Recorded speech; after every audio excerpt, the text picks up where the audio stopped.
Herkese merhabalar sevgili dostlar. Kanalımızın yeni bölümüne hepiniz hoş geldiniz. Bugün çok kıymetli bir konuğum var. Sevgili Mesut Uz bugünkü konuğum. Siz onu yüzünden tanımıyorsunuz belki ama sesini duyduğunuz zaman onu hatırlayacaksınız. Çünkü o bir profesyonel seslendirme sanatçısı. Hadi gelin şimdi bölüme başlamadan önce onu daha önceden nerede duyduğunuzu sizlere bir hatırlatayım. Kısa bir videosu var, onu paylaşalım. Ondan sonra mikrofonu kendisine bırakacağız ve kendisini daha detaylı tanıyacağız. Buyurun. Murphy kanunu kötü bir şey olacak demek değildir. Olabilecek her şey olacaktır demektir. Hayır gitme, gitme aptal şey, yapma! Ya da bir anıt, savaş ve zaferle ilgili bir şiir. Lütfen ayağa kalkıp mendilinizi gösterin. Evet sevgili Mesut, evime ve kanalımıza hoş geldin. Merhaba, hoş buldum. Kısaca kendini tanıtır mısın bize? Abi bu zor bir soru. Nereden başlayayım bilmiyorum. İnsanın birçok yönü var. Evet. Beni ne açıdan tanımak istersiniz öyle sorayım. Yani aslında nerede doğdun, nerede büyüdün, nasıl bir çocukluğun oldu oradan başlayalım. Çok Evet. kısa böyle bize bir özetlersen ondan sonra Evet. meslek hayatın ve şu anda ne yaptığın ve bundan sonra ne yapmak istediğinle devam edeceğiz. Çünkü kanalımızın konseptine göre izleyicilerimizin çok merak ettiği bir hayatın olduğunu düşünüyorum. Başlamadan önce izleyicilerimize küçük ipuçları vermek istiyorum. Mesut tam zamanlı karavanda yaşıyor. Aynı zamanda karavan hayatına geçmeden önce de gönüllülük usulüyle bazı çiftliklerde çalışmış. Ondan önce de hatta kendisi bir çiftlik de kurmuş. Evet. İnek sağmaya kadar çiftlik hayatını da deneyimlemiş. Enteresan bir hayat. Hepimizin yolculuğu gibi Evet. bir arayış içindesin. Bugün bu sohbette tüm bunları masaya yatırmak, irdelemek ve sebeplerini araştırmak istiyoruz. Ki 7 saatlik bir kayıt yapacağız. artık bilmiyorum. Bizim Evet. videolarımızın bir süresi Evet. yok. Sen gönlünce anlat. Ne kadar pilimiz, ne kadar kartımız yeterse öyle güzel bir sohbet istiyoruz. Söz sende. Teşekkür ederim dostum. Biraz bugünle o zaman alakasını kurarak arz edeyim. Benim çocukluğumdaki İstanbul aynı buralar gibiydi. Bahçeli Evet. evler, hatta meşhur işte köşkler filan. Ve oralarda biz hem şehirde fakat hem de sanki köyde yaşıyorduk. İşte aynen böyle kuşlar ötüyordu. Bahçelerden meyveler toplanıyordu. Dut silkeliyorduk, yaygı tutuyorduk filan. Doğru. İşte birkaç adım atıp mesire yerlerine, koyunların kuzuların yayıldığı kırlara ulaşabiliyorduk. Bir taraftan da işte bir trene bir vapura binip ne bileyim Topkapı Sarayı'na mı gitmek istiyorsun? Kütüphaneye mi, sinemaya mı hani? Bence hayat biraz da böyle olmalı aslında. O hayatı özledikçe de tabii böyle bir arayışa ben de girdim. Yani acaba çocukluğumun İstanbul'una benzer, o lezzeti alabileceğim, o güzel insanları, o işte hayvanları, bitkileri, manzaraları, temiz havayı, temiz gıdayı bulabileceğim veya biraz da kendim oluşturabileceğim şekilde ne yapabilirim filan derken çiftlik kurdum diyemem ama hani bunu tecrübe edecek minimal bir şeyler yaptım. Evet, bir inek cihazım vardı ve sabah akşam sağıyordum kendisini. evet. Peynir yapmayı öğrendim filan, böyle güzellikler yaşadım. Sonra baktım ki ya nasip olmayan bir şeyi zorlamaktansa alternatifleri değerlendirmek lazım. Belki de biz bir hayal kuruyoruz ama bunun en zor formülünü bazen kendimize bir güzergah olarak belirliyoruz. Dedim ki benim tapulu malım olmasına gerek yok. Dostların olan da bizimdir. Dolayısıyla biraz bu gönüllülük işine merak saldım. Orada babamın bir rahatsızlığı oldu. O bir sekte vurdu. Çok Tabii geçmiş karavan olsun. sağ olasın. Cümleye şifalar diliyorum. Karavan da bende daha evvel tecrübe olarak vardı. Çekme karavanım olmuştu. Küçük bir ticari aracı yarı karavan gibi kullanmıştım. Ve artık hepten fişi çekip karavanda yaşamayı tecrübe etmek istedim. Bir süredir, yani sonbahardan beri diyebilirim, tam zamanlı karavan hayatındayım. Şimdi hayatının tüm aşamalarından konu başlıkları halinde bize detayları verdin. Şimdi biraz mesleki açıdan seni tanımak istiyorum. Evet. Bayağı da bir garipsiyorum aslında. Bunu çok duyuyorsundur. Çocukluğumuz boyunca duyduğumuz filmlerden, belgesellerden duyduğumuz o sesi şimdi günlük yaşantı sohbetinde duymak biraz böyle garip geliyor insana. Bir an hem de mutlu da oluyorum. Ne gibi tepkiler alıyorsun? Hem bunu öğrenmek istiyorum. Bir de sonrasında seslendirme sanatçılığı hakkında senden bilgiler almak istiyorum. Eyvallah, memnuniyetle. Bu tabii gerçekten bir televizyon ünlüsü gibi olmuyor pek. Çünkü ses çok gizemli bir şey. Bir de biz mesela belli bir karakterle, rolle özdeşleşmekten ziyade birçok yerden insanların kulağına ve kulaktan bazen kalbine ulaşabiliyoruz. Bir çizgi filmde de bu sesi duymuş olabiliyorsun. Bedrock'ta 25 bin aile yaşıyor. Komşu olarak bu misket beyinli bana düşüyor. Hey, buna ne buyrulur? görüyorsunuz. Bir belgeselde, bir sesli kitapta, yabancı filmde, yerli dizide, reklamda falan derken artık o ses bütün o karakterlerin bileşkesi gibi ya da hepsinden bağımsız böyle büyülü bir enstrüman gibi bir şey oluyor. Dolayısıyla ben de insanların bazen gözündeki pırıltıyı, o gönlündeki iltifatı, muhabbeti bu şekilde alarak mutlu oluyorum. Bununla besleniyorum. Seslendirme bizde hep sanat olarak gelişmiş bir ekol.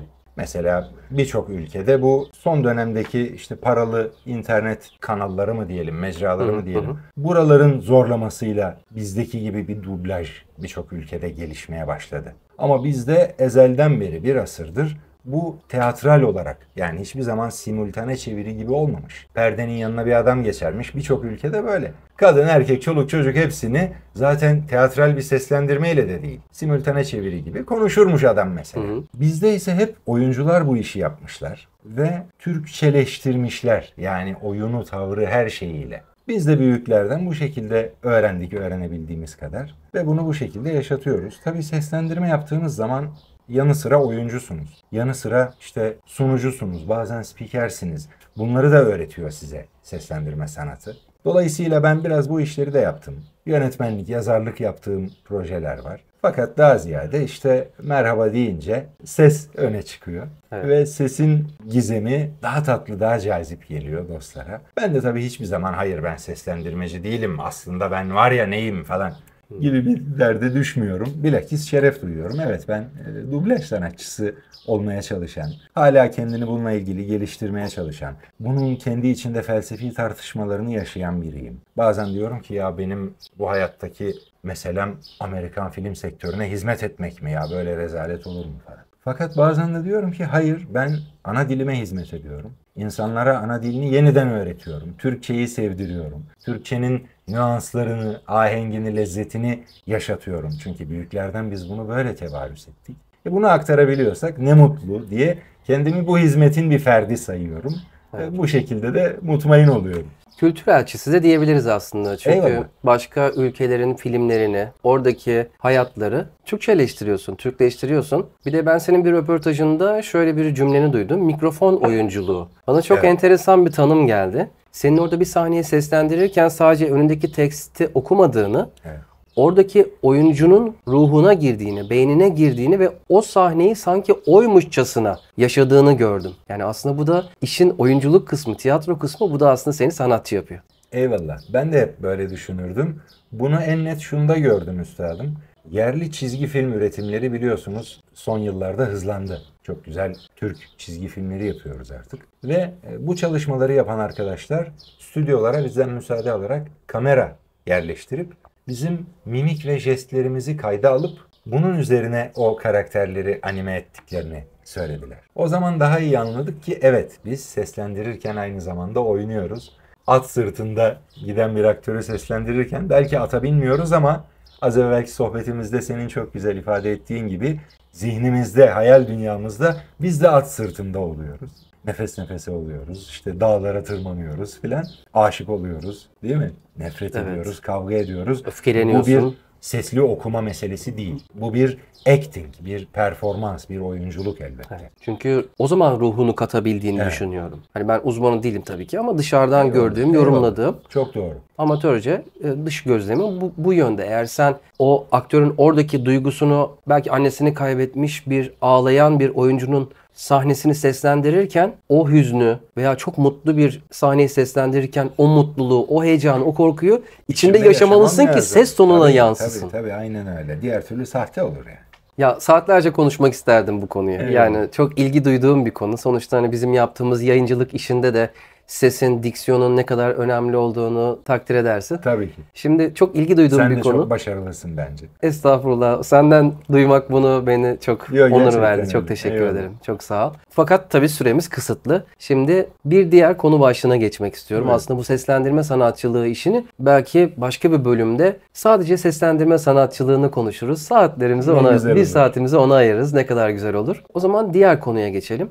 Şimdi bir seslendirme sanatçısı olarak yaşamış olduğum bu hayatın içinde aslında metropollerde bir hayat yaşadın. Dedin ki bir eskiye bir özlem duyduğunu söyledin. Evet. Sonrasında da bir çiftlik kiraladın. Evet. Neden? Şöyle, aslında bir şey başka bir şeyi doğuruyor. Ben dediğim gibi köy şehir ayrımını sevmiyorum. Ve bence mesele köyde yaşamak da değil. Yani asıl olan köyde yaşamaktır. Herkes köyde yaşamalıdır diyemem. Kendim için de ben mutlaka köyde yaşayacağım, köylü olacağım diyemem. Zaten bunu pek de beceremeyiz herhalde bu yaştan sonra. Ama doğal bir hayat arıyoruz. Doğal hayattan kasıt nedir? Her sahasıyla, insan ilişkileriyle, sabah uyanmasıyla, değil mi? Suyuyla, ekmeğiyle, her şeyiyle bugün bu kadar artık sentetikleşmiş bir hayatın içinde hepimiz muzdaribiz. Her kafadan bir ses çıkıyor. Kimi tavuk yemeyin diyor, kimi beyaz ekmek diyor, kimi chia tohumu diyor. Oo yani. Bunun tam bir reçetesini çıkarmak da mümkün. Biri diyor ki yumurta yemeyin, kalbe zararlı. Evet. Biri diyor ki yumurta yiyin, kalbin ilacı. Evet. Neye inanacağız? Artık bu da mezhep gibi bir şeye dönüşüyor sanki. Evet. Dolayısıyla ben bütün bunlardan sıyrılıp kendim ne yapabiliyorum? Hani bunun da doğalı yani o akışın doğallığı içinde nasıl doğal bir hayat ortaya çıkıyor. Bunu aramak istedim. İşte kutsal şehir Muğla'da buldum kendimi evvela yaklaşık 10 sene evvel. Ve Muğla'da her şey yolunda gibiydi. Böyle köy şehir arası bir yerdeydim buralar gibi. Fakat sonra orayla ilgili olmayan bambaşka bir vaziyet zuhur etti. Bir anda baktım Karadeniz'deyim. Ya orada da her şey yine çok güzel, yine rüya gibi filan. Ve bütün bunlar benim için tecrübe oldu. Bazen yaşarken biraz zorlayıcı oldu, belki acı oldu. Belki işte hevesler, hayaller, adaptasyonlar, ayrılışlar insanı tabii yaralayabiliyor. Ama sen bir spor eğitmeni olarak biliyorsun ki yaralarla vücut gelişiyor değil mi? Evet. Bütün bunları ben de bir güçlenme, hani çok güçlü Zaloğlu Rüstem olacağız diye bir mesele de yok ama madem yaşıyoruz biraz daha dayanıklı olmak, biraz daha zorluklar karşısında yılmamak güzel bir kazanım olsa gerek. Belki yeni maceralar, yeni meydan okumalar da bununla mümkün olabilir. Gide gide abi ben kendimi karavanda buldum. Evet yolun bir ara çiftlikten de geçti. Ama orada da benim meselem tam bir çiftçi olup 500 dönüm buğday ekeceğim falan böyle bir şey değildi aslında. Sadece bunun biraz tadına bakmak, ne kadar ne yapabiliyorum bunu görmekti. Küçük bir çıkarım olarak şunu paylaşabilirim. Minimal ölçekte bu işler bana zor gelmedi. Belki çok sevdiğim için. Belki şanslıydım. Güzel dostlar, komşularla bu işleri paylaşarak yaptım. Fakat biz hep böyle nasıl söyleyeyim renkli bir hayat belki yaşamışız ve hayal etmişiz. Oradaki yeknesaklık, her gün aynı şeyi yapmak beni biraz korkuttu. Şartlar da farklı gelişti. Dolayısıyla o da geldi geçti gibi oldu ve bir noktadan sonra tamam dedim teslim oluyorum. Ben sadece bir backpacker olacağım. Bir sırt çantasına sığacağım. Dolayısıyla bir karavancılık geçmişim ve hayalim vardı ondan dahi vazgeçtim. Ben dedim nerede akşam orada sabah kaldı ki burada da kurumsallaşan bir gidişat var. Çeşitli işte uygulamalar, web siteleri, vakıflar, dernekler, kuruluşlar var değil mi? Bu gönüllülük meselesinde. Yurt içi, yurt dışı. Hatta işte Hindistan'a kadar gittim. Ve işte 15 gün, bir ay şurada burada gönüllü gibi. Zaten sizi çok da zorlamıyorlar yani. Gel burada profesyonel tarım işçisi gibi çalış diyen de pek olmuyor. İşte biraz çocukken derler ya fasulyeden yap oğlum hesabı. Böyle işte serada domates bağladım. Ne bileyim çapaladım, fesleğen ektim, diktim bir şeyler yaptım filan. Ve bir baktım müthiş yine insan birikiyor, yine tecrübe birikiyor. Yine sanki orası benimmiş gibi ben o zevki yaşıyorum. Ne güzel. Gayet mutlu, paylaşımlı, çok güzel bir hayat. Fakat orada da yine o süreçle alakası olmayan, işte peder biraz rahatsızlandı üzerinize afiyet. Geçmiş Tekrar olsun. İstanbul'a döndüm. Ona biraz eşlik etmek istedim elimden geldiğince. Neyse şükürler olsun o da sağlığına kavuştu filan. Sonra da bu karavan meselesi nasip oldu. Bu tabii benim hem istediğim hem de biraz vazgeçmeye çalıştığım bir şeydi. Çünkü üstadım hayat bazen bir noktaya getiriyor. Ya istemekten bile korkar oluyorsunuz. Neden? Yani, ya tuhaf bir memlekette yaşıyoruz. Biraz bizim gibi böyle minnoş tiplere göre değil aslında Türkiye birçok yönden. Yani bir şekilde kör topal kotarıp vaziyeti idare eden adam daha başarılı oluyor. Evet. Çok kitabına uygun yapayım, ya kimseyi kırmayayım, aman hak yemeyeyim falan dedikçe bir köşede kala kalmak da gayet olası yani. Evet. Dolayısıyla ben de madem ben böyle bir yapıdayım bari istememeyi öğreneyim. Bakayım hayat ne getirecek? Hani Tanpınar demiş ya şark oturup beklemenin yeridir. Biraz sabırla her şey ayağınıza gelir diye. güzel. Bunu tecrübe edeyim dedim. Öyle olunca bir baktım bir karavan nasip oldu yani. Dolayısıyla şimdi de karavancıyım. Bakalım Nasrettin Hoca ağaçtan öte yol görünür demiş. Ben de ayakkabıları cebime koyuyorum ağaca çıkarken. Sevgili dostlar şimdi videomuzda kısa bir ara veriyoruz. Bir karavan turu yaptırmak istiyorum sizlere. Mesut'un karavanına bir göz atalım.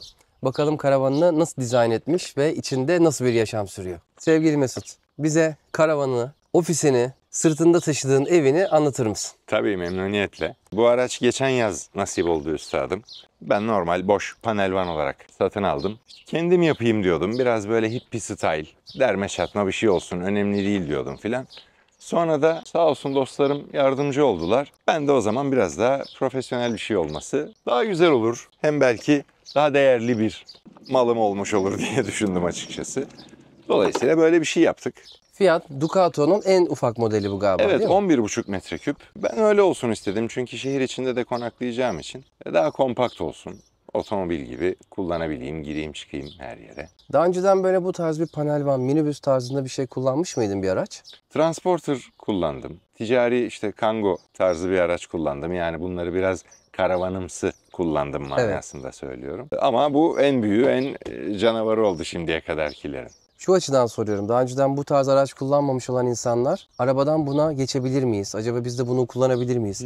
Büyük bir araç kullanabilir miyiz? Gibi endişeleri olabiliyor. Sen nasıl adapte oldun? Yani normal bir araba kullanmakla bunun arasında çok büyük farklılıklar var mı? En büyük fark herhalde köşeleri dönerken biraz daha geniş almanız gerekiyor arkayı sürtmemek için. Ben açıkçası şoförlüğüme güvendiğim halde yine de en ufağını almak istedim ki biraz daha beni az korkutsun diye. Ama aslında biraz alıştırma yaptıktan sonra yani belki kiralama yapabilirsiniz. Ya da belki eskiden C ehliyet vardı. Şimdi o işler her gün değişiyor. Son güncel hali nedir bilmiyorum ama böyle bir ehliyet kursu gibi bir şeyden faydalanılabilir herhalde. Evet. Ama çok da büyük bir hani bir otobüs, tır falan kullanmak gibi bambaşka bir durum olduğunu zannetmiyorum. Zaten dizel, yüksek, Evet. debriyajı rahat. Normal bir araç kullanan bir insanın böyle 5-10 dakikada adapte olabileceği nitelikte Tabii bir genel araç. anlamda otomobilden hiçbir farkı yok. Yani vitesidir, direksiyonudur, gazı, debriyajı onlar aynı. Arabadaki gibi. İşte sadece büyük diye böyle Evet. insanlar biraz kullanabilir miyiz acaba diyor. Ama çok güzel olmuş. Bu çift renk dizaynını sen mi seçtin, böyle miydi aldığında? Yok bembeyazdı fakat alt kısım biraz kötüydü. Boyaya ihtiyacı vardı. Benim de ezelden beri böyle bir çift, Amerikan arabalarında da bazen vardır ya. Evet, kaplama Çift değil renk. değil mi bu, boya? Yok bildiğiniz boya üstadım. Bir tentemiz var. Tentemiz var abi aynen. İşte güneş panellerimiz var. Dış duş var mı? Yok dış duş yok. Tamam, etrafında böyle gösterebileceğin, anlatacağın bir şey yoksa direkt içine girebiliriz. Etrafında göstereceğim pek bir şey yok herhalde. Yani arkadan da banyoya ve bagaja ulaşabiliyoruz. Bir de bu pencereyi açıp hani buradaki manzarayı görmek veya buradan güneş ışığı almak istiyorsak şurada öyle bir imkanımız var. İstiyorsanız hatta Gelmişken buradan gösterelim. şöyle de yapalım yani. Burada bir tabii tüp de kullanılabilir. Ben LPG tankı tercih ettim. Hem tüpçülük çok azaldı ya. Evet. Her yerde çocukluğumuzdaki gibi tüpçü yok. Hem bunların yani aynı gaz ama bu şekilde olunca zannediyorum yarı yarıya bir fiyat farkı oluyor. Güzel. Hem de bütün benzinliklerde falan doldurmak mümkün. Bir de belki emniyet olarak daha profesyonel bir üründür diye düşündüm. Bununla neyi sağlıyorsun? Bununla ocağımı yakıyorum abi. Hı. Şimdilik sadece ocakta kullanıyorum. Ama belki gazlı bir şofben falan olursa onlarda da kullanılabilir. Tamam, buraya görelim. Şimdi ısınmayı soğumayı içeride konuşuyoruz Evet yani. burası işte duş tuvalet hikayemiz. Şu hareket seviliyor. Şunu yapalım. Evet. Bir de bagajımı görmek isterseniz. Burası su depom. İşte hidrofor, şofben, DC filan filan filan gibi vaziyetler. Burada da böyle malzemelerim var. Çadır, uyku tulumu, hasır. Arka taraf böyle. Tamam. Şimdi yaşam alanına geçebiliriz. Evet abi buyurun.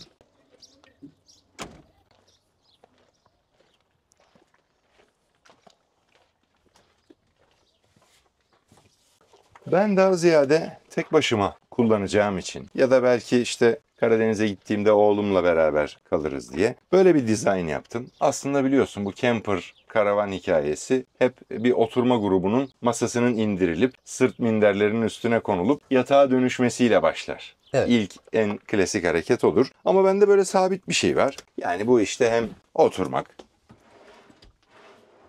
hem filan Evet. veya yatmak için ama ve lakin şunları açarak ve şu minderi koyarak bunu 1,5-2 kişilik gibi bir yatak haline getirebiliyoruz. Onun dışında şu hareket malum. Mutfağımız genişleyebiliyor. Tabii. Efendim. İşte buradan böyle bir masamız, çalışma veya yemek masası. Buyur lütfen abi. Bu olabiliyor. Buzdolabım 12 volt. Benim hiç 220'm yok. Belki küçük bir inverter alırım ama şimdilik 12 voltla devam ediyorum. Buzdolabım 12. Çeşitli depolama alanlarım. Hocam. Yani ben işte bir yandan minimalist olmaya çalışıyorum. Bir yandan ya acaba sığar mıyım, sığmaz mıyım derken inan bu dolaplar bana fazla bile geldi. Yani rahat rahat sığdım. Hatta bir kısım eşyamı İstanbul'a döndüğümde boşaltacağım. Oo. Filan buralar komple dolap. Buradan yine bagaja ulaşabiliyorum.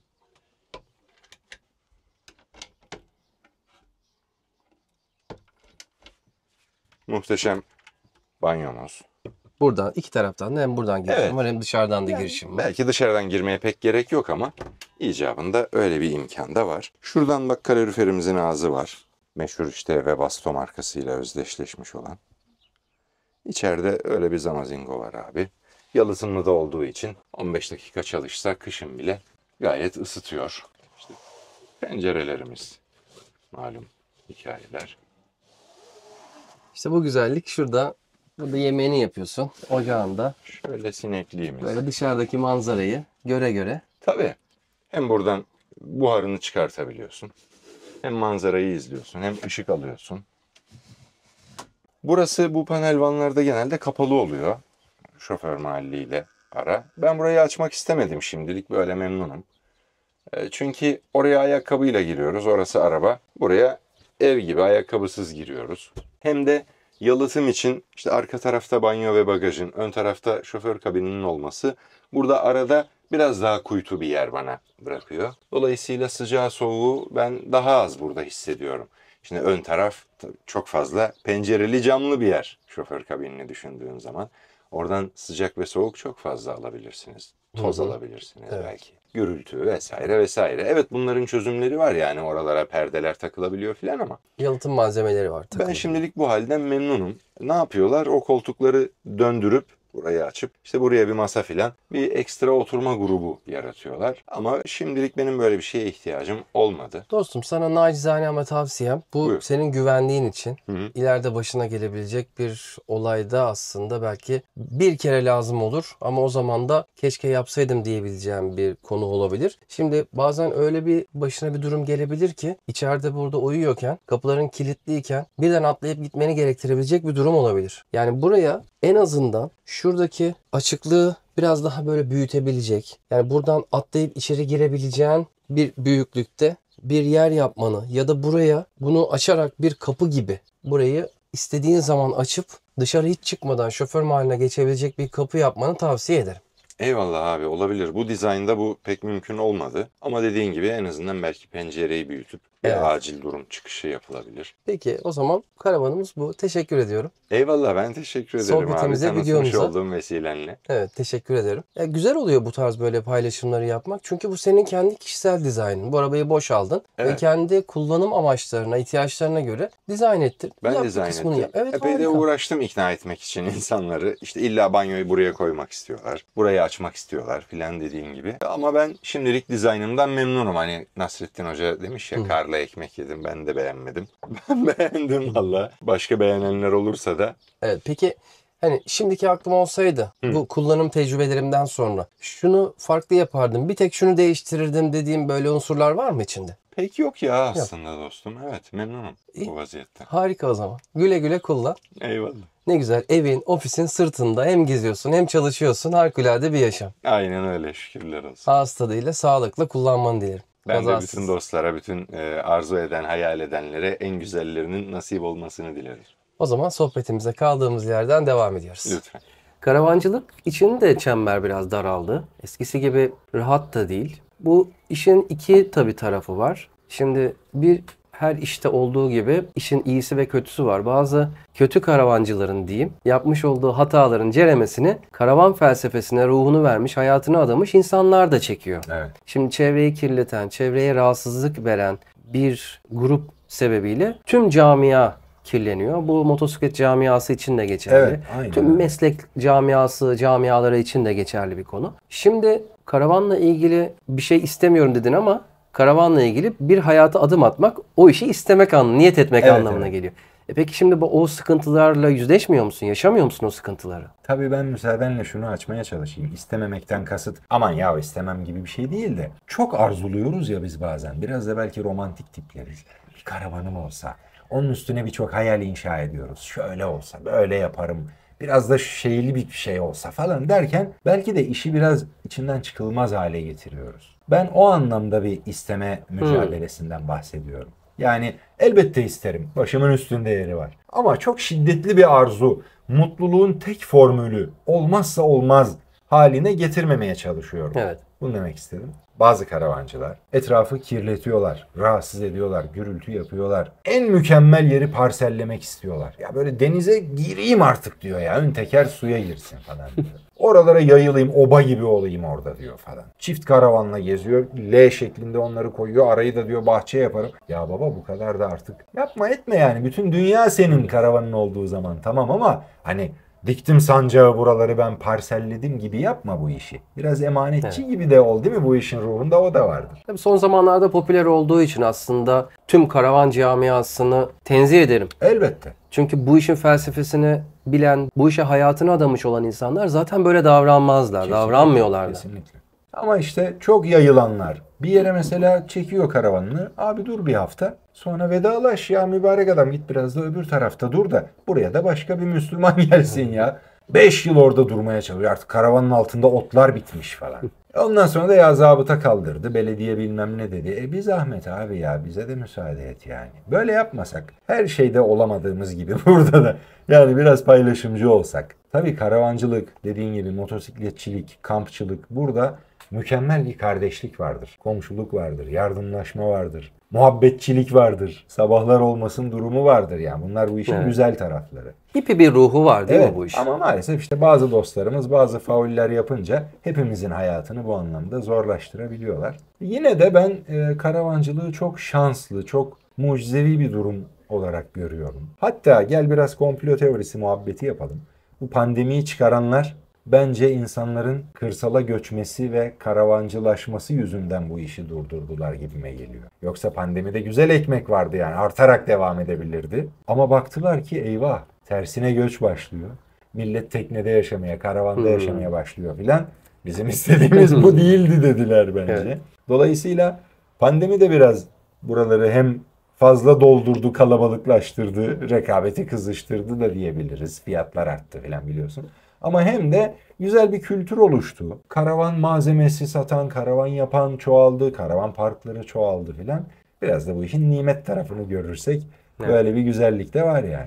Hiç bu açıdan düşünmemiştim. Yani sistem şunu söyledi. Ya bu insanlar uyandı. Farklı bir alternatif bir hayatın olabileceğini de bunlar gördü. Evet, biz bunları eve hapsedelim, 1+0 rezidansa falan kilitleyelim diyorduk. Tam borçlandıracaktık gömelim kendimize. diyorduk. Evet. Köle edecektik kendimize. Evet. Bunlara özgürlük demeye başladı. Özgürlük nidaları tabii rahatsız etmiş olabilir. Bir anda durdu pandemi bıçakla kesilmiş gibi değil Evet. mi? Evet birden biz dedik ne oldu yani? Geçen hafta böyle bir şey vardı. Bu hafta bir haftada mı bitti bu? Evet, ben vallahi Covid-20 çıkacak filan diye korkuyordum. Bir virüs daha çıktı, onda da buraya maske falan. Böyle gider bu iş diyordum. Sanki buradan korktular gibi. Olabilir. Enteresan bir bakış açısı. Bu da ayrı bir konu başlığı aslında. Eyvallah. Bu da bütün videoyu alıp götürebilir. 7 saat dedim. Şimdi şunu öğrenmek istiyorum. Şimdi karavan hayatı genelde baktığımız zaman emekli insanların yapmış olduğu bir hayat. Emekli olduğu zaman insanlar bu hayatı rahatlıkla geçebiliyor. Bazı istisnai örneklerin dışında. Bir de uzaktan çalışan veya bu gezginciliği işe çevirmiş olan insanların dışında. Evet. Ama senin durumun biraz daha farklı. Sen uzaktan çalışabiliyorsun. Mesleğini şu anda aktif olarak icra ediyorsun. Aynı zamanda da gezginsin. Ve bu işin finansmanını aslında aynı zamanda çalışarak sağlıyorsun değil mi? Yani Mısır'daki halamdan kalan serveti saymazsak. Keşke. Evet abi, bu da şöyle bir şey. Karavandan kasıt, tabii bu yine kişiden kişiye, meşrepten meşrebe değişir ama illa deli gibi gezmek de değil. Bağımsız olmak, işte şebeke dışı, off-grid olmak, off-road olmak duruma göre. Ama icabında da minimal geziler olabilir. Mesela ben Muğla hastasıyım. Geziyorum ama Muğla içinde de denilebilir. Veya Karadeniz'de geziyorum olabilir. Ya da dünyayı gezenler var, ne güzel mesela, onlara da imreniyorum. Benim ilk hevesim çok aşırı gezmek değil. Evvela bu bağımsızlığı elde etmek. İkincisi, ben naçizane biraz Türkiye'yi gezdim. Ama gezdikçe bunun daha çok gezilesi olduğunu gördüm. Sonra ne kadar gezmiş de olsak, eğer böyle köyler, yaylalar veya koylar falan gibi düşünürseniz sonsuz, yani gezmekle bitmeyecek kadar çok yer var. Bir de Türkiye coğrafyası dağlardan dolayı çok şanslı bir coğrafya. Dağlar bize farklı iklimler, vadiler, nehirler, ormanlar, birçok şey yaşatıyor. Dolayısıyla da mesela köyleri biraz daha keşfetmek istiyorum. Doğu Anadolu'da çok zayıfım, oraları biraz görmek istiyorum. Yani Antep, Mardin, bir iki yere gittim böyle büyük başlık olarak ama. Bir de bu işin başka bir güzelliği, tıpkı işte bugün seninle kavuştuğumuz gibi dostları ziyaret etmek. Eksik olma. Eyvallah. Türkiye'nin, hatta dünyanın birçok yerinde dostlarımız var. Bu sayede onlara çok yük de olmadan icabında daha özgür vakit geçirebilmek mümkün oluyor. Sonrasında da dediğin gibi gezerken işini yapmanın ötesinde bu gezmeyi işe dönüştürmek gibi bugün muhteşem bir imkan var. Influencerlık var. Benim de bir YouTube sayfam var ama ben henüz MeTuber diyorum kendime. YouTuber olamadım. Evet. Ben kendim için bir şeyler çekiyorum. Hemen Deniyorum. paylaşalım linklerini. Teşekkür Bir ederim. destek olsun. Hem de sana belki içerik üretme motivasyonu da olur. Eyvallah, olabilir. Çünkü insanları bu sohbetten, bu vizyondan ve bu sesten mahrum etmemen lazım. Teşekkür ederim. Nedir kanalın ismi? Abi, kanalın ismi benim ismimle Adaş. Hı hı. Bir de benim ismimi çok seven dostlar var. Onlar da beni motive ettiler. Bana aslında bu bir kibir gibi de bazen geliyordu. Yani eskiler kitap yazar imza atmazmış. La edri meselesi var ya.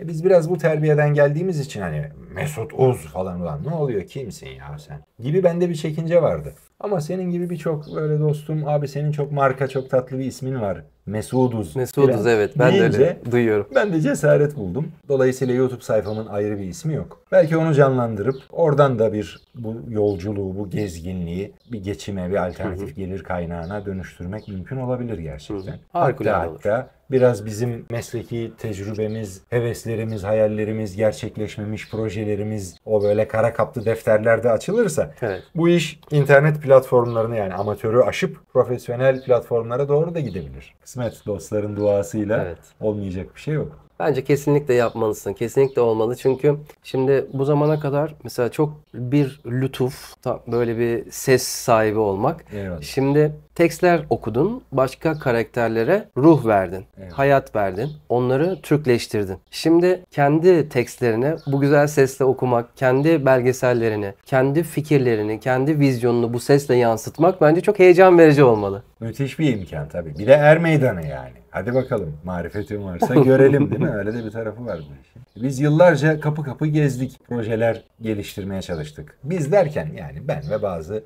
dostlarım manasında. Kanal yöneticileriyle, yapımcılarla, yönetmenlerle, birçok büyüklerle böyle görüşmeler yaptık. Şimdi burada öyle güzel bir imkan var ki kimseyi ikna etmeniz gerekmiyor. Evet. Yap abi üretimini, koy vitrine, bakalım müşteri bulabiliyor musun? Evet. Teknolojinin o açıdan nimetlerinden faydalanmak lazım. Çünkü eskiden müzisyenler bir albüm yapmak için kapıları aşındırıyordu. Bir belgesel yönetmenleri bir belgesel çektikten sonra onu televizyona satmak için veya yayınlatmak için kapılar aşındırıyordu. Ama şimdi bir mail adresi alarak, bir YouTube kanalı açarak bunu insanlara ulaştırabiliyorsun. İzlensin izlenmesin. Mesela ben nacizane kendi yolculuğumda şöyle bir şey belirlemiştim. Bir kişinin bile hayatına dokunabilirsem ne mutlu bana. Bence senin de yolculuğun güzel noktalara gelecektir diye düşünüyorum. Seni teşvik etmek istiyorum. Desteklemek de istiyorum. Nacizane elimden geldiğince her anlamda. Çok kıymetli. Hem duyurma anlamında hem de bu yolculukta hani YouTube hakkında da ben hani 6 yılımızı verdiğimiz için bu tecrübe ne bilirsem yardımcı olmaya çalışıyorum. Çok güzel. Çok teşekkür ederim kardeşim. Eyvallah.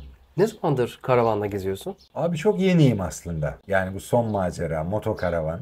ve karavanda yaşama meselesi herhalde 6-7 ay oldu. Ama biraz evveliyatı var. O yönden de aslında hoşuma gidiyor. Hayatta birçok şey için belki de bu formülü kullanmam lazım diye düşünüyorum. Ben mesela 2-3 yıl çekme karavan kullandım. Yaşamak şeklinde değildi ama hem biraz tatil, gezme amaçlı hem de gün içinde mesela yaşadığım yere çok kısa bir mesafede onu güzel bir yerde konumlandırabilmiştim. Stüdyo gibi, yazıhane gibi de kullanıyordum gezmediğim zamanlarda çekme karavanımı. Sonrasında ufak bu enişte arabası falan diyorlar ya, o tarz bir ticari aracı bir mini karavana dönüştürdüm. Yine sürekli yaşama değil ama kamp yapıp içinde birkaç gün konaklayabilecek şekilde, özellikle yazları, yani çok soğuk olmayan havalarda. Oradan da epey bir tecrübe biriktirdim. Biraz çadırcılık, kampçılık filan derken aslında hani çok da yeni başlamış, sıfırdan başlamış sayılmam. Tabii bu beni biraz da çok agresif bir karavancılıktan da uzak tutuyor. Yani şu an ben hurra karavanım var, en güzel koyu bulacağım, kampçılığın dibine vuracağım değil de böyle biraz ucundan tutuyorum. Şehir içinde de durduğum oluyor. Karavanı sadece yatak gibi kullanıp dışarıda yiyip içtiğim de oluyor.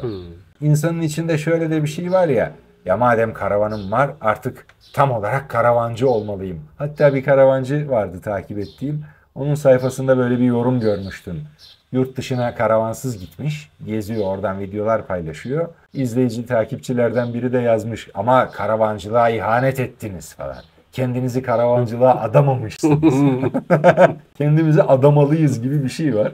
Aslında değil, yani bu bir imkan ama ben gidip zaman zaman ailemin de evinde kalabilirim. Zaman zaman dostlarımda konaklayabilirim. Veya işte ya sıkıldım 2 günde bir otelde kalayım diyebilirim. Evet. Ya da yemeğimi dışarıda yiyebilirim. Dolayısıyla çok şu an hırslı bir şekilde tamamen off-grid yaşayacağım, hep kampta duracağım gibi bir karavancılığım yok. Mesela birkaç gün onu yapıyorum. Bir koya giriyorum, bir yere giriyorum. Sonra birkaç gün şehir içine dönüyorum. Bazen İstanbul'da oluyorum karavanla. Bir de motokaravanın şöyle bir güzelliği var. Otomobilin park ettiği birçok yere park edebiliyorsunuz. Sokak arasında herhangi bir yerde de durabiliyorsunuz. Etrafa yayılmamak, çamaşır falan asmamak kaydıyla.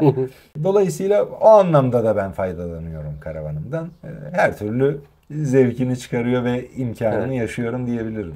Hem mesleğinizi de icra ediyorsunuz. Az önce o konuyu böyle birazcık atladık galiba. Seslendirme işini de aktif olarak karavanda yapıyorsun değil mi? Stüdyo gibi kullanıyorsun da karavanı. Evet. Karavan zaten yalıtımlı oluyor biliyorsun. Evet. Dolayısıyla hem ısı yalıtımı hem ses yalıtımı gibi de olduğu için. Biçilmiş kaptan. Evet, tam stüdyo içinde gayet uygun. Eşyalar da var. Onlar da böyle bir Akustik de sağlıyor. Evet. Seslendirme yapabiliyorum. Hem evim, düşünsene bak, hem stüdyom, hem arabam, hem yazlığım, her şeyim var yani. Ya aslında dediğin gibi çok güzel bir coğrafyada, muhteşem bir ülkede yaşıyoruz. Çok gezgin takip ediyorum. Bunlardan biri Orkun Olgar. Buradan da kendisine selam olsun. Orkun abi tavsiye ediyorum Instagram hesabını ve YouTube kanalını. İzleyeceğim. O kadar güzel konulara değiniyor. O kadar vizyonlu bir insan. Ülkemizi hiç görmediğimiz bir bakış açısıyla bize anlatıyor.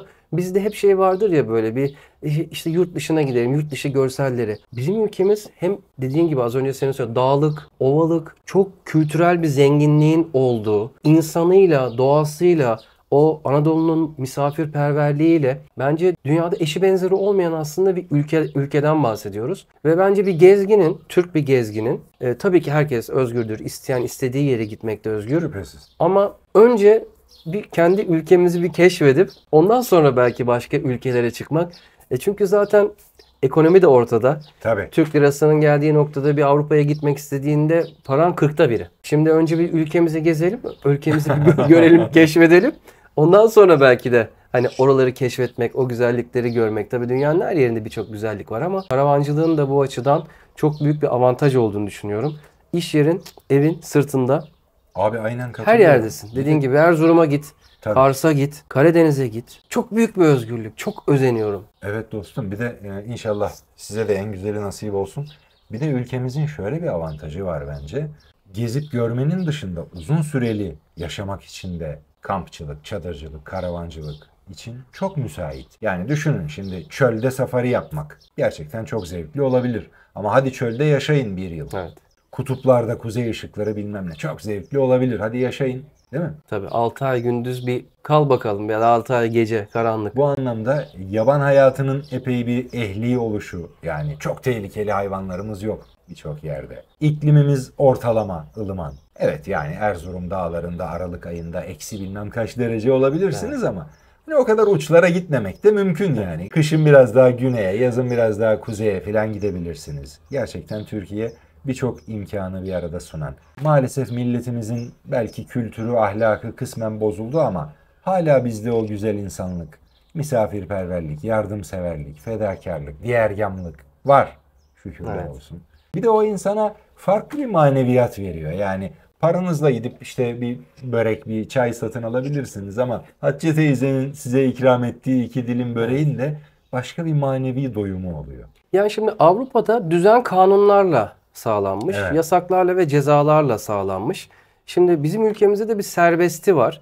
Şimdi ikisinin de iyi ve kötü yanları var. Şimdi Evet. Avrupa'da da o medeniyeti görebiliyorsun, o kuralcılığı görebiliyorsun ama başın bir dara düştüğünde, yere düştüğünde o kurallar ve o kanunlar sebebiyle kimse gelip sana yardım etmiyor. Elini uzatmıyor, arabasını almıyor, evini almıyor. Ama bizim ülkemizdeki o bazen çok rahatsız olduğumuz vurdum duymazlık ve o serbesti rahatlığı da bizde hala bu güzelliklerin olmasını, bu yardımseverliğin, bu misafirperverliğin olmasını bence devam ettiriyor. Tabii ki her şeyde olduğu gibi bunun da dengesini sağlamak lazım diye düşünüyorum. Hayatta en önemli şey denge, öyle değil mi senin için? Evet, evet abi, kesinlikle ya. Biz biraz daha rahat bırakılsak, yani bu siyasi çekişmeler, ideolojik kavgalar, insanların işte inançlarıyla, kültürleriyle bu kadar oynamak, bunları bu kadar kurcalamak toplumu gergin ve tedirgin bir hale getiriyor. Naçizane kanaatim ve gözlemim. Bu olmasa biz çok daha kucaklaşan, çok daha birbiriyle barışık, birbirinin renklerini seven, birbirini öteki olarak görmeyen, en fazla farklı bir renk olarak gören bir milletiz aslında. Daha böyle sükunetli, suhuletli günlere inşallah kavuşuruz. Bu yaşadığımız acılardan ders alırız diye ümit ediyorum. Genel olarak mutlu musun hayatında? Huzurlu musun? Şükürler olsun elbette. Hiç ekonomik kaygın olmasaydı kendine nasıl bir hayat tesis ederdin? Hocam 5 katlı bir villam olsun isterdim. Altın kaplama kapılar ve Bir an dedim. Bir an dedim sorun cevap hiç istemediğim bir noktaya gidiyor ki 5 katlı villa değil ki. yani Bodrum hariç tabii. Tabii canım daha neler. Kim yani yok 6 katlı bir villa olmadan kim yaşayabilir? Kim yaşayabilir? Ben üstadım biraz 20'li yaşlarda böyle hani hayata bir atılmaya çalışıyorsunuz. İşte para kazanmak, kariyer yapmak, meşhur olmak, bir şeyler filan. O yıllarda, o yaşlarda belki çevrenin, medyanın, içinde bulunduğumuz ortamların, Türkiye'nin de böyle bir atılımlar filan vaziyetlerinde olmasının tesiriyle gerçekten 5 katlı olmasa da yani biraz böyle şaşalı bir hayat hayal etmiş olabilirim. Ama onun dışında ne çocukluğumda ne de yetişkinliğimde mutluluğun burada olduğunu düşünmedim. Hele hele minimalizmi tecrübe ettikçe bu benim gönlümdeki felsefeyle de çok uyuştu. Yani mütevazi yaşamak, yetinmek, paylaşmak ama bunu böyle pasivizasyon, yani mağlup oldum, ben hiçbir şey yapamıyorum, zavallı bir köşede oturayım şeklinde değil de gerçekten rıza ve kanaatle fazlasını ihtiyacı olanla paylaşarak filan. Yani bunları ben çok yapıyorum manasına değil. Bir ülkü olarak dile getiriyorum. Ben mesela konteynerde yaşadım. Karavanda yaşadım. 1+0 evde yaşadım. Bunlarda çok mutlu oldum. Ve artık 2 katlı bir ev bile pek istemiyorum. Biraz beni böyle huzursuz ediyor. Ulan üst katta ne var acaba? Bir tıkırtı mı geliyor falan. Gereksiz geliyor. Koridor hiç sevmiyorum. İçeride başka odalar olması hoşuma gitmiyor. O 1+0 veya bizim o Türk çadırı, yurt, otağı konsepti vardır ya, onu çok seviyorum. Karavanı çok seviyorum gerçekten. Mesela büyük bir arazi isteyebilirim. Ya da benim çok tapulu malım olan kısmı büyük olmasın ama mesela ormana komşu olsun, meraya komşu olsun. Evet. İsterim. Ama orada minik bir evim olsun. Bir çekme karavan koyayım oraya ya da bir konteynerimsi bir yapı, bungalov gibi bir şey yapayım. Bir tane yanına misafirhane yapayım. Dostlarımın konaklayabileceği falan. Böyle bir hayat hayal ediyorum yani. Çok güzel. Yani zaten yayından önce de konuştuk ya, hayat ne ki? Bize sistemin soktuğu bazı kalıplar var. İşte sen şucusun ben buyum. Takım tutar gibi. Evet. Yani aslında gün sonunda baktığında herkesin yediği bir lokma ekmek, geldiği yer aynı, gideceğimiz yer aynı. Çok da fazla birbirimizi kırmadan, dökmeden, çevreye böyle fayda sağlayarak ve günün kıymetini, tadını çıkartarak, yaşayarak yuvarlanıp gitmek lazım ama işte sen de söylemiştin ya izin verilmiyor buna. Yani çok yozlaştık, çok bozulduk. Ben naçizane birkaç madde sıralayabilirim. Yani dünyada bu kadar savaş, düşmanlık korkusu olmasa, terör korkusu, eşkıyalık korkusu olmasa. Devletten kastım devletin şahsı manevisi değil, yöneticilerimiz babında. Güvenebilsek, sosyal devlet diyoruz ya ki Türkiye bence fena da değil yani. Çok daha kötü durumda, çok daha zor şartların olduğu, daha sert koşulların olduğu yerler de var. Şu felsefeyi de ben sevmiyorum. Dünyanın en berbat ülkesi Türkiye falan. Bu da çok doğru değil yani. Hamaset edebiyatı da hiç hoş değil. Daha iyi olabilme Gerçekçi bakmak ihtimali lazım. varken, Evet. potansiyel varken böyle Potansiyelimizin olması üzüyor. altındayız biraz. Orası kesin. Devlete güvenebilsek ve son noktada da birbirimize güvenebilsek aslında bu para hırsı da bence azalır. Evet. Biraz korkular bizi, güvensizlik bizi buraya itiyor. Yani savaş çıkabilir. Enflasyon, devalüasyon bir şeyler olabilir. Devlet birdenbire garip kanunlar çıkarıp bir şeyleri yasaklayabilir, bir şeyleri benim elimden almaya kalkabilir falan. Evet. Bazı imkanlar bir anda ortadan kalkabilir. Mesela emekli maaşı dedim ama çok küçüldü daha da küçülecek gibi görünüyor. Dolayısıyla bu güven azaldıkça ben daha çok biriktireyim, istifleyeyim, daha büyük paralar kazanayım, bir ev daha alayım onun da kirası, bir ev daha onu da çocuğa bırakırım falan. Bu insanları ben sadece vay be ne muhterismişsin Allah kahretsin utanmaz herif diye tenkit edemiyorum. Biraz da empati yaptığımda haklı görüyorum. Kendi içimde de bazen bu hırsları görüyorum. Maksat orada bana balya balya para lazım ben paralarla oyun oynayacağım, lüks hayat yaşayacağım değil. Ama güvenemiyoruz, tedirginiz. Bu magazin programlarında olur ya böyle aradan bir cümleyi çekip başlık atarlar. Evet. Ben de bu cümlelerinden bu videonun başlığını devlete güvenmiyorum dedi. Çok güzel.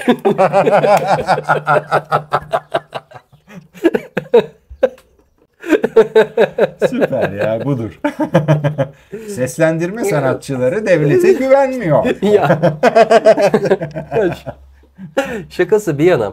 Bu hani bir engellemeler, bir yasaklamalar olduğu zaman ilk nedense hep sanat ya. Mizah, müzik. Medya. Evet yani direkt bunlara geliyor. Acaba bunun sebebi hani çok güçlü olmasından kaynaklı mı acaba? Hani müzikle, sanatla insanları bir araya getirmek, bu birlik beraberlik duygusunu verebilmek sanatla mümkün olduğu için acaba ilk böyle onun mu başına vuruluyor? Kesinlikle katılıyorum. Müsaadenle şunu ekleyebilirim. Bizim sübvansif bir medyamız var. Belki Acun Medya hariç olabilir.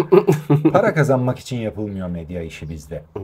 Daha ziyade başka şeyler kazanmak için yapılıyor. Dolayısıyla hemen gözden çıkarılabiliyor. Yani o kadar çılgınca davranıyorlar ki en tepedekilerden bahsediyorum. Korkunç paralar gerçekten bazen döküyorlar. Bir işte süperstar için, bir proje için. Bazen de şak diye kesip aman ya boş ver diyebiliyorlar. Çünkü karşılığında bekledikleri menfaatin finansal bir kar zarar hesabı yok. Dolayısıyla da işler kötüye gittiği anda bir tedirginlik anında ilk kapatılacak çeşme bizimki olabiliyor. Evet. Peki Yaşa Bu Hayatı kanalımızın konsepti ve ben hep videolarımın sonunda şu soruyu soruyorum konuklarıma. Sence huzurlu bir hayatın sırrı nedir senin için? Mutluluk demiyorum. Huzurlu bir hayatın sırrı nedir? Ne tavsiyeler verirsin insanlara? Estağfurullah ben ilacım olsa başıma sürerim. Tavsiye vermek haddimize düşmemiş ama yaşadıklarımızdan bir şeyler anladıysak evet mutluluk veya huzur insanın içindedir. Ama bir kısmımız da dışa dönük ve dışarıdan beslendiği için dışımızın da huzurlu olması lazım. Bu anlamda kısmen kaçabiliriz. İşte İstanbul'dan, metropolden kaçış, trafikten kaçış filan. Ama çok fazla insanları kaçmaya mecbur ve mahkum etmek de doğru değil. Yani aslında bir toplumsal barışla hiçbir yer kaçmaya gerek bırakmayan, her yer huzurlu, her yer cennet de olabilir. Bu da bizim elimizde. Biraz daha hakkaniyet, biraz daha adaletle davranırsak.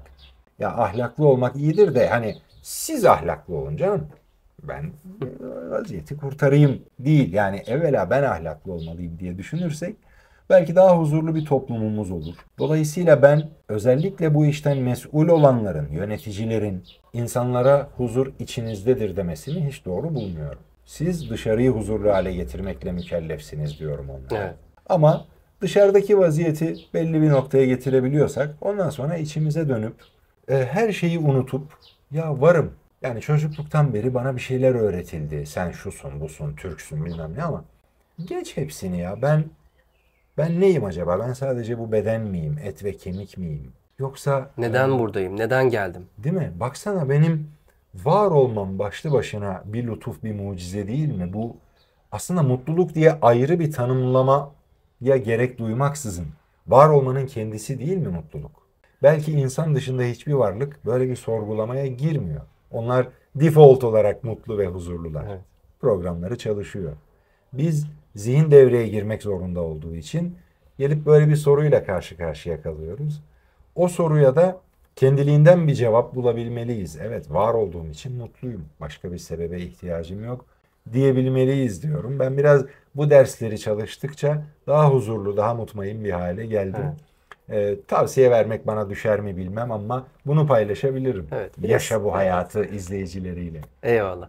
Bir de sağlığa tabii dikkat etmek lazım. Çünkü sağlık olmadan ne huzur oluyor, ne mutluluk oluyor, ne yaşa bu hayatı oluyor. Evet, peki dostum çok teşekkür ediyorum. Ben İyi- teşekkür ederim.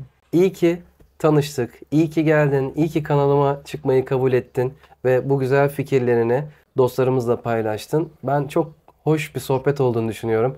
Eminim ki izleyicilerimizin de hoşuna gitmiştir. Hele hele buraya kadar bizi dinlediyseniz, bizim Eyvallah. için 1 saate yakın sürenize ayırdıysanız Eyvallah. artık kanalımıza ücretsiz bir şekilde aşağıdaki butondan abone olursunuz. Ve dostum Mesut Uzun da kanalı var. Onun kanalına da abone olursanız kolay ulaşmanız açısından onun kanalının linkini de hem açıklamaya hem de başa tutturduğum yoruma iliştiriyorum. Hem Ve- Instagram hesabını hem YouTube kanalını. Ve benimki de ücretsiz biliyor musun? Öyle mi?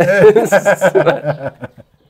Süper. Abi gerçekten ben teşekkür ediyorum. Hem sohbet etmek hem senin bu popüler kanalında Estağfurullah. yer almak ve reklam Estağfurullah. olmak benim için de müthiş bir şans.